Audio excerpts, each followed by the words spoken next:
नमस्कार दोस्तों, स्वागत है आपका अपने YouTube चैनल पेंटागन नॉलेज पर। लास्ट वीडियो में हमने पढ़ा था नोबेल प्राइज़ के बारे में। आज हम पढ़ेंगे भारत रत्न के बारे में, जो कि हमारे एग्ज़ाम पर्सपेक्टिव से बहुत ही इम्पोर्टेंट टॉपिक है। और जैसे कि हमने जनरल नॉलेज की सीरीज़ स्टार्ट कर रखी है, तो स्टेप बाय स्टेप हम सभी जो अवार्ड्स हैं उनके बारे में बात करेंगे। सबसे पहले हमने नोबेल प्राइज़ के बारे में पढ़ा था, आज हम पढ़ेंगे भारत रत्न के बारे में। उसके बाद फर्दर जितने भी प्रोमिनेंट अवार्ड्स हैं हम उनके बारे में डिटेल से ऐसे ही वीडियो में चर्चा करेंगे। सभी अवार्ड्स पर जो भी अवार्ड्स आपके एग्ज़ाम पर्सपेक्टिव से, एग्ज़ाम पॉइंट ऑफ व्यू से आपके लिए इम्पोर्टेंट हैं, उनके लिए मैं ज़रूर आपके लिए वीडियो बनाता रहूँगा। तो लेट्स स्टार्ट। आज शुरू करते हैं भारत रत्न से, जो कि आपके एग्ज़ाम पॉइंट ऑफ व्यू से काफ़ी महत्वपूर्ण रहने वाला है और कहीं ना कहीं किसी न किसी एग्ज़ाम में आपको भारत रत्न से संबंधित क्वेश्चन देखने को मिलेंगे। ठीक है, चलो शुरू करते हैं दोस्तों आज भारत रत्न से। भारत रत्न, भारत रत्न के बारे में दोस्तों, ये भारत का सर्वोच्च नागरिक सम्मान है, highest civilian award, highest civilian award. तो हाईएस्ट सिविलियन अवार्ड है, इसका मतलब देश के नागरिकों को दिया जाता होगा। तो यह सम्मान कला, साहित्य, खेल, विज्ञान एवं कोई भी ऐसा क्षेत्र जिसमें उस व्यक्ति ने कोई महान उपलब्धि प्राप्त की हो, उसके कंट्रीब्यूशन के लिए उसको यह सम्मान दिया जाता है। इसकी शुरुआत ये स्टार्ट किया गया था जनवरी 2, 1954, 2 जनवरी 1954 में भारत के तत्कालीन राष्ट्रपति, प्रेसिडेंट उस टाइम थे डॉक्टर राजेंद्र प्रसाद।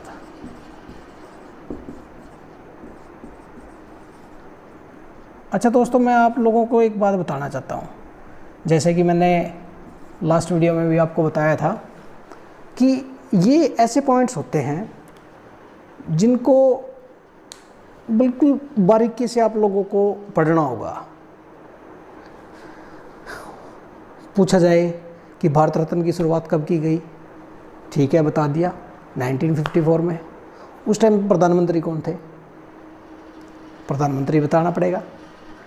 पूछा जाए उस टाइम राष्ट्रपति कौन थे, तो राष्ट्रपति भी बताना पड़ेगा। तो अगर हम प्रधानमंत्री की बात करें तो प्रधानमंत्री थे जवाहरलाल नेहरू।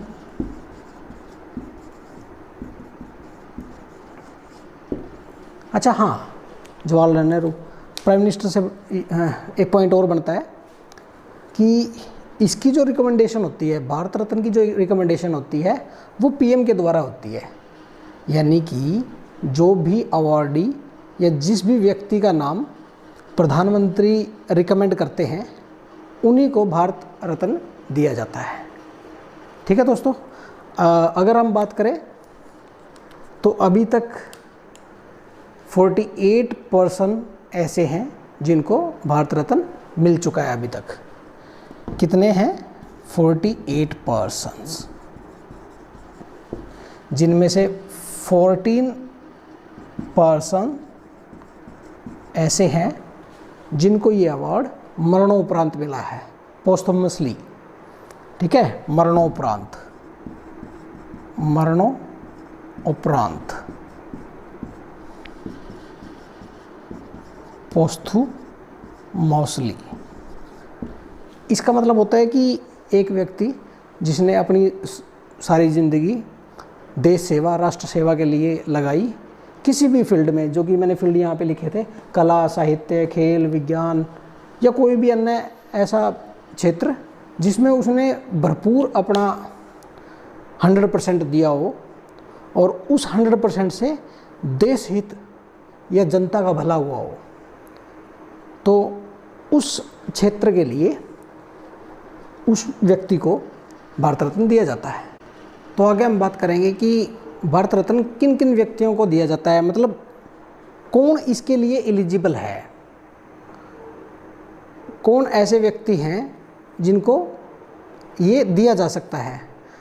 अब इंडिया का सिविलियन अवार्ड है तो मोस्ट प्रोबेबली सबसे पहले भारत के जो नागरिक रहेंगे उनके लिए ये अवार्ड है।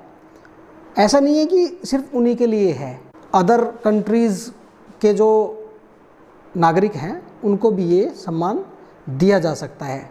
जैसे कि बहुत सी फॉरेन कंट्रीज़ हैं जिन्होंने हमारे अभी देश के प्रधानमंत्री नरेंद्र मोदी जी को, बहुत से देशों ने उनके सम्मान में उनको अपने अपने देश के सर्वोच्च नागरिक सम्मान से उनको नवाजा है।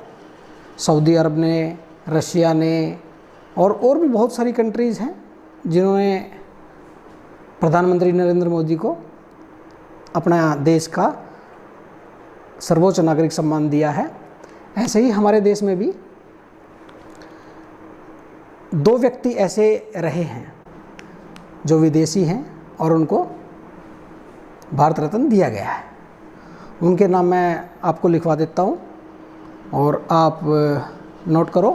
तो 2 विदेशी जिनका मैं नाम आपको अभी बताऊँगा, आप उनको ध्यान से नोट कर लेना।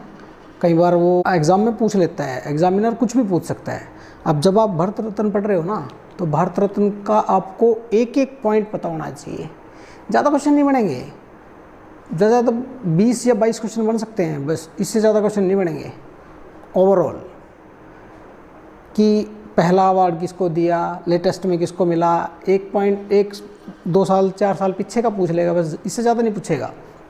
ठीक है, तो विदेशियों की हम बात कर रहे थे, तो 2 विदेशी जिनका मैं नाम लिख रहा हूँ अभी, वो है खान अब्दुल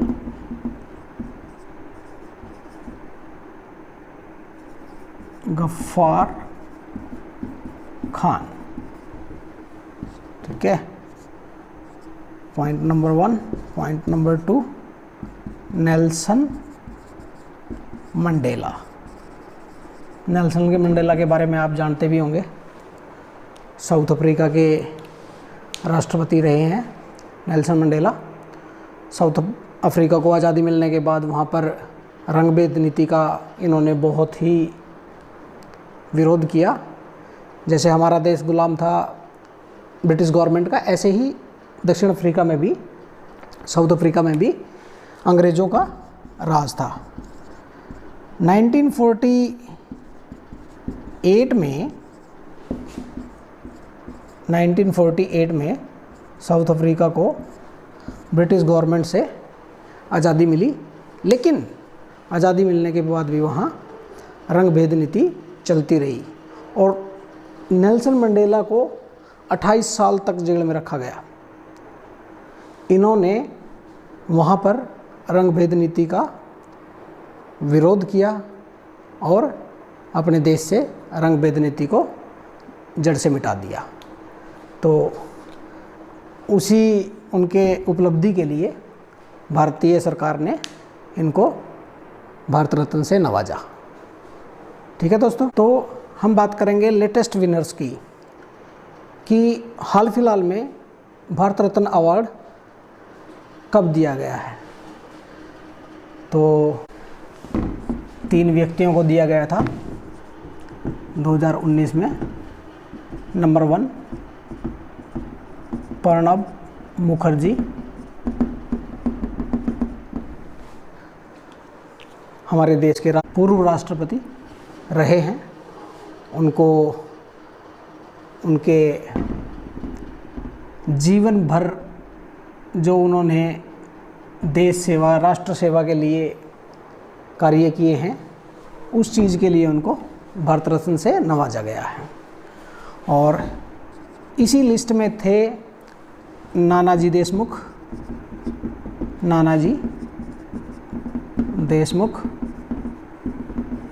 राज्यसभा के लीडर रहे हैं भाई नानाजी देशमुख। मतलब आप ये कह सकते हो कि इनका बैकग्राउंड राजनीतिक रहा है, पॉलिटिकल। और तीसरी शख्सियत जिनका नाम भूपेन हजारिका,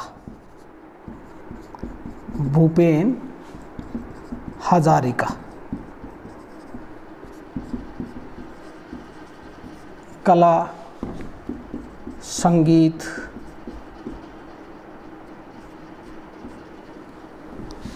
से जुड़े हुए व्यक्ति। और इनका जो जन्म स्थान या स्टेट कह सकते हो वो असम से थे। ये ताउम्र, कला, संगीत और बहुत सारे क्षेत्रों में इन्होंने अपना योगदान दिया, जो कि भारत के जनहित के लिए बहुत ही कल्याणकारी रहा है। इसीलिए इनको 2019 का भारत रत्न दिया गया।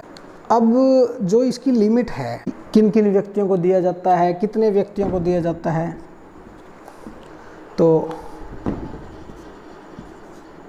ज़्यादा से ज़्यादा 3 रेसिपिएंट या अवॉर्डी जिनको हम कहते हैं वो हो सकते हैं भाई। 3 से ज़्यादा नहीं। सिर्फ एक ही बार ऐसा हुआ है 1999 में 4 अवार्डी थे, भारत रत्न के 4 अवार्डी थे। ठीक है। और एक पॉइंट और है जो मैं आपको लिखवाना चाहता हूँ। आपने ये नोट कर लिया होगा, ना किया हो तो भाई दोबारा से इसको वीडियो को बैक करके आप देख सकते हो। समय बहुत कम होता है, इसलिए आप लोग इसको बैक करके देख सकते हो। ठीक है। 1997 में भारत रत्न को कैंसिल कर दिया गया था। वो क्यों कर दिया गया था? 1997 में सुभाष चंद्र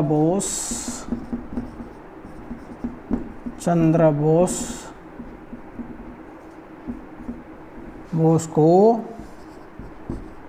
नॉमिनेट किया गया था। ठीक है।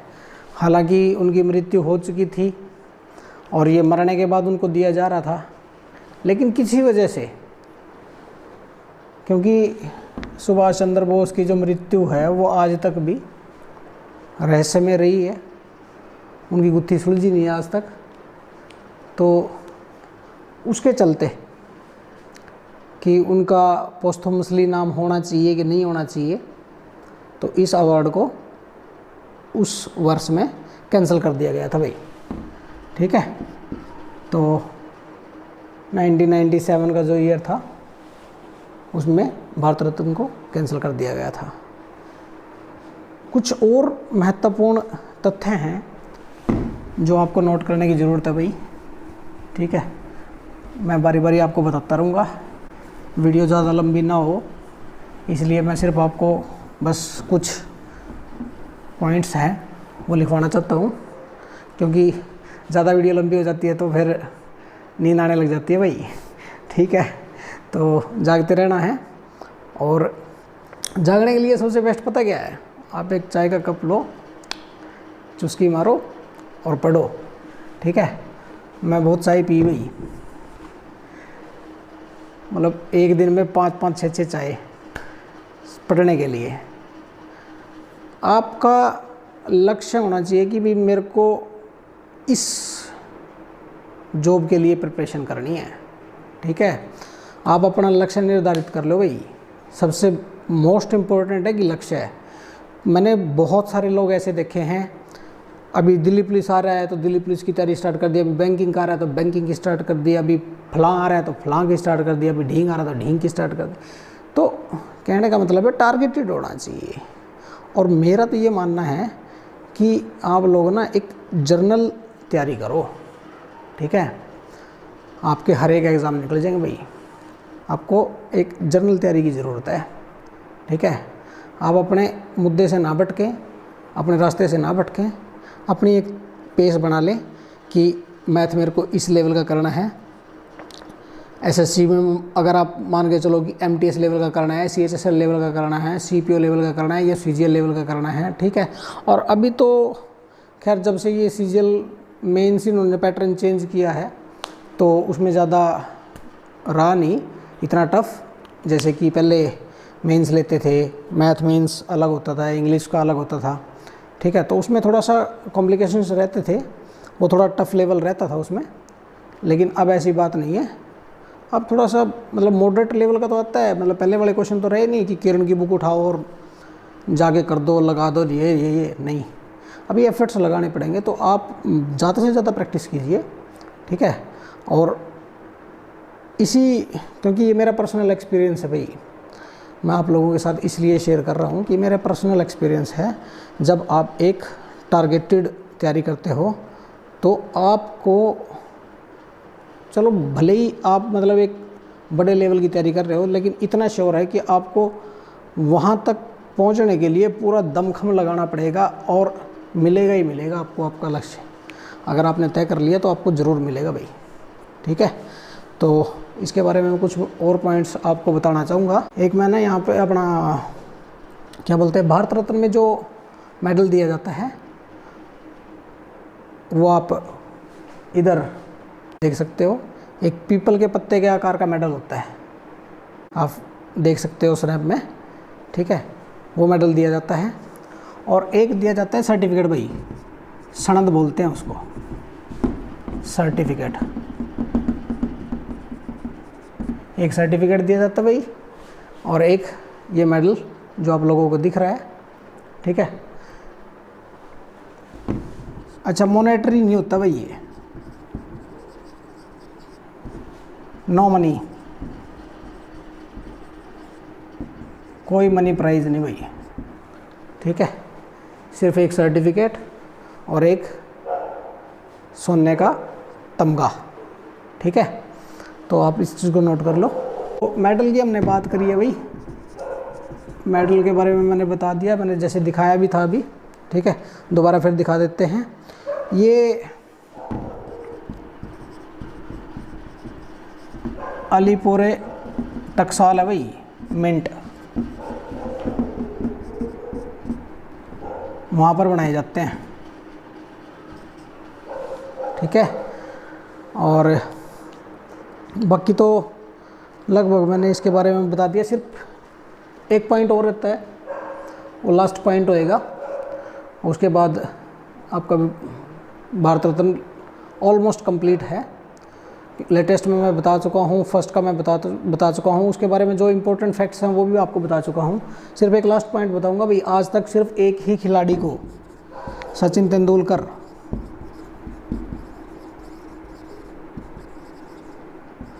क्रिकेटर